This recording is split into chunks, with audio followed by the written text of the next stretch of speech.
na lamang nagpapagaling sa aking karamdaman. Sana'y mapagaling sa akin nararamdaman. Kung makalat na yung usok sa silid, bumababa sa akin lalamunan. Kung maubusan man ay okay lang yan, pangpalipas lang naman lahat ng to.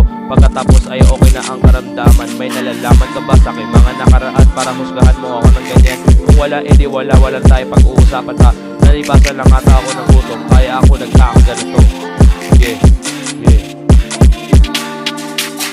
Pero laging sabi ni mama, anak, ayos ka lang ba? Laging sagot, oo ma, ayos lang, walang problemang dumadating sa akin. Kumbaga lagi masaya, yung batang pinalaki ng kalsada. May banda ba? Sagot pa laging wala. Pero mga kaaway sa labas nangangata.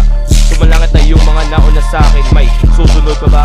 Delikado na sa kalsada, kaya mas pinili sa kwarto na lang magbabaga. Palawakin ng usok, isang tabi muna ang mga problema. Isipin na lang ang natitirang minuto, segundo, yung posibleng mabugto sa mga susunod na pagkakataon. Lumayo sa pagkabaon, piliin laging bumangon. Maraming nagmamahal sa'yo, huwag kang magpalamon sa mga taong binabaliwala lang lahat ng iyong sakripisyo. Dito sa mundo may ilaga ka, sadyang nila yon nila nakikita.